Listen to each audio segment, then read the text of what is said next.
नमस्कार व्यूअर्स, आप सभी का स्वागत है रेडियो द्वारका में। आज हम आए हुए हैं Artemis light multi speciality hospital new friends colony में और मेरे साथ हैं डॉक्टर विद्युत बैनर्जी। डॉक्टर विद्युत कंसल्टेंट हैं फैमिली हेल्थ और इंटरनल मेडिसिन के आर्टेमिस लाइट में। डॉक्टर विद्युत, आपका बहुत बहुत स्वागत है। डॉक्टर विद्युत, आजकल हीट वेव ने कहर ढा रखा है, तो इस समय क्या ध्यान रखना चाहिए? आपके पास लोग भी आते होंगे ट्रीटमेंट के लिए, क्या चीज़ें हैं जो ध्यान रखनी चाहिए? देखिए, तापमान आगे भी अगले कुछ दिनों में और वर्स होता हुआ ही एंटिसिपेट किया जा रहा है। जो सबसे कॉमनली इस वक्त हमारे पास ओपीडी में मरीज आते हैं, उनको नॉन स्पेसिफाइड सर दर्द, पेट में अजीब से मरोड़े सी लगना, हालांकि वो बताते हैं कोई ऐसे बाहर का खाना वगैरह नहीं खाया है, फिर भी जी में चलाना, उल्टी जैसा लगते रहना, लैट्रिन जो आती है वो कच्ची पक्की सी आती है, पूरी ठीक तरीके से नहीं आती है। ये सारे बेसिकली बढ़ते हुए टेम्परेचर के ही असर से होता है। जो ख़ास ध्यान रखने वाले एज ग्रुप है वो दोनों एक्सट्रीम, यानी बच्चे और बुजुर्ग, क्योंकि इनमें डिहाइड्रेशन भी जल्दी सेट इन होने का खतरा रहता है और इन दोनों वर्गों में बॉडी का जो थर्मोस्टेट होता है वो इस टेम्परेचर पे काम करना बंद कर देता है। तो इनमें बेहोशी या गफलत जैसी हालत, ये सारी चीज़ें भी पाई जा सकती हैं।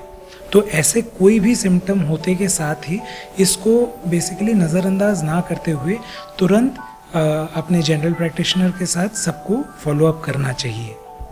अच्छा डॉक्टर विद्युत, देखिए गर्मी है, लोगों को अपने काम से भी बाहर जाना पड़ता है, टू व्हीलर पे भी लोग यूज़ करते हैं।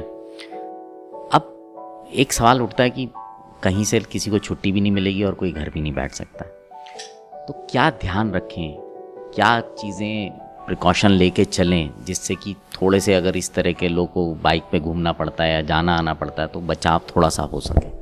जी, आपने बहुत सही पॉइंट बताई। देखिए, मेरे एक विशेषता हमारे डिसिप्लिन में अर्गोनॉमिक्स भी बोलते हैं, जो कि मतलब ऑफिस वर्कर्स के हेल्थ को मद्देनज़र रखते हुए, क्योंकि हमारी हमेशा कोशिश रहती है कि आप अपना काम कंटिन्यू रख पाएँ इन बीमारियों के और इन सब प्रॉब्लम्स के साथ। तो आपने बहुत ही एक वैलिड पॉइंट बताया है। इसमें देखिए, एक मोस्ट इम्पॉर्टेंट चीज़ जो कि पब्लिक ट्रांसपोर्ट या बाइक वगैरह ये यूज़ कर रहे हैं, जनरली ऑफिस स्पेसेस सारे एयर कंडीशनड हैं और बाहर टेम्परेचर का वेरिएशन बहुत ज़्यादा है।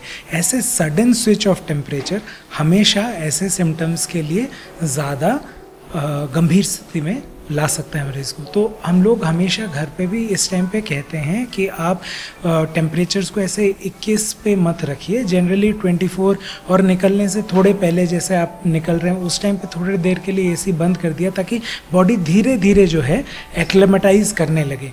दूसरी एक और चीज़ जो गौर करने वाली बात है, जो हम लोग हमेशा नज़रअंदाज कर देते हैं, कि जब भी पसीना आता है हमें, क्योंकि हालांकि इस इतनी ड्राई गर्मी में जिस तरह की दिल्ली में है, उसमें आप देखेंगे लोगों के कपड़ों पे सीधे नमक के निशान मिलते हैं आपको, वाटर भी जो है पसीने का वो सूख जाता है। तो ये गौर करने की बात है कि हम जब भी लूज़ करते हैं तो पानी के साथ साथ पसीने में इलेक्ट्रोलाइट्स यानी सॉल्ट्स जो हैं वो भी लूज़ करते हैं। लेकिन हम लोग जब हाइड्रेट करते हैं तो प्लेन पानी पीते हैं।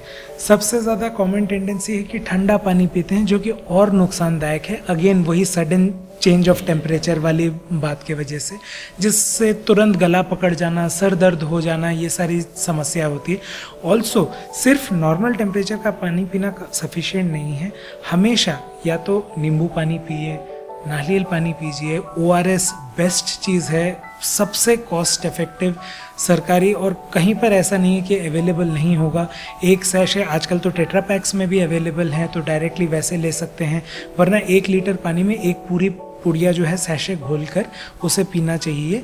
और ये इस वजह से है क्योंकि अगर हम लोग सिर्फ पानी रिप्लेस करते हैं तो वो नमक जो लूज़ हुआ उसे हम रिप्लेस नहीं करते, उससे थकान, मसल क्रैम्प्स लगना, बहुत ज़्यादा नींद जैसे लगते रहना। मरीज़ आकर ये बोलते हैं कि डॉक्टर साहब, मैं वैसे तो 5 घंटे की नींद में मेरी हो जाती है, लेकिन कल मैं शाम को 6 बजे सो गया हूँ और आज सुबह सीधे 7 बजे उठा हूँ। तो ये समस्याएं इस वजह से है क्योंकि इलेक्ट्रोलाइट्स हम लूज़ करते हैं जो रिप्लेस नहीं किए जाते। अच्छा डॉक्टर विद्युत, एक चीज़ जानना चाहूँगा, जब एक बात होती है हीट स्ट्रोक, तो हीट स्ट्रोक सही मायने में क्या होता है? जी बहुत वैलिड क्वेश्चन है, क्योंकि हीट स्ट्रोक जैसा कि मैंने आपको बताया ज़्यादा टेंडेंसी ये रहती है बच्चे और बूढ़ों में, लेकिन ऐसा नहीं है कि एडल्ट्स में नहीं हो।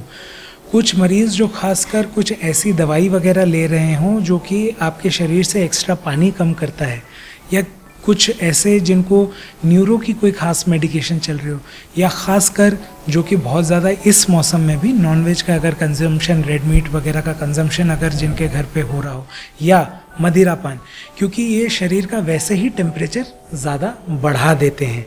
तो अब क्या है कि बाहरी टेम्परेचर से अंदरूनी जो बाहर से टेम्परेचर कॉन्ट्रैक्ट कर रहे हैं, इसको शरीर कैसे बैलेंस करता है। तो क्या होता है कि आंतों की तरफ जो ब्लड सप्लाई वगैरह है वो सिकुड़ के आपके शरीर के मतलब स्किन, चमड़ी की जगह पे वो फैल जाती है, ताकि पसीना आए। पसीना जैसे उबेगा तो ठंडक आएगी, थोड़ा सा जैसे आप देखेंगे पसीने से फ़ैन के नीचे आते हैं तो ठंडा महसूस होता है, वो इस वजह से। लेकिन जब ये मैकेनिज़्म फेल हो जाता है, और जैसा मैंने बताया जिन कंडीशंस में बच्चे, बुजुर्ग और ये दवाइयाँ या इन सब चीज़ों में ये मैकेनिज़्म फेल हो जाती है, अब ये बॉडी, जैसे हम बोलते हैं कि गाड़ी हमारी कार्बोरेटर जो है एकदम गर्म हो गई है, रेडिएटर ख़राब हो गया, वो सेम कॉन्सेप्ट बॉडी का भी है। थर्मोस्टेट जो है बॉडी का वो फूक जाता है, वो टेम्परेचर डिसिपेट ही नहीं कर पाता है। तो एज अ रिजल्ट अजीबोगरीब बातें करते रहना, स्ट्रोक यानी मतलब ब्रेन में ब्लड सप्लाई जो है वो बराबर तरीके से, एक तरीके से आप समझ लीजिए सिर्फ ब्रेन में ही क्यों, काफ़ी ज़्यादा वाइटल ऑर्गन्स में ब्लड सप्लाई अच्छे ना होने के वजह से काफ़ी it can be life threatening. अगर इसको सही तरीके से तुरंत हॉस्पिटलाइज करके, कूल डाउन करके, एकदम सही कितने देर में कितना कूल डाउन करना है ये नियंत्रण ना रखते हुए अगर तुरंत ना ट्रीट किया जाए तो हम मरीज़ को खो सकते हैं। With in matter of hours मरीज़ की जान जा सकती है। तो it is a very scary, मतलब एकदम डरावनी चीज़ है। तो हीट स्ट्रोक के कुछ भी आसार जैसे अवे फ्रॉम नॉर्मल लग रहे हैं, तुरंत बेझिझक अपने फैमिली फिजिशियन या किसी भी डॉक्टर से डेफिनेटली संपर्क करना चाहिए। बहुत बहुत धन्यवाद डॉक्टर विद्युत आपका। सो व्यूअर्स, आपने सुना, ये जो छोटी छोटी चीज़ें होती हैं इनको अगर हम ध्यान नहीं रखते तो कई बार बहुत गहरे संकट में फंस जाते हैं। डॉक्टर विद्युत ने भी बताया। तो अगर आपको, जैसा कि मौसम अभी आप देख रहे हैं, बाहर गर्मी बेकाबू हो रखी है, अगर आपको कभी भी कोई इस तरह की सिम्टम्स होते हैं जो आपको लगता है कि आप ठीक महसूस नहीं कर रहे हैं, तो तुरंत अपने डॉक्टर से संपर्क करें। अब आपसे विदा लेते हैं, जुड़े रहें रेडियो द्वारका के साथ।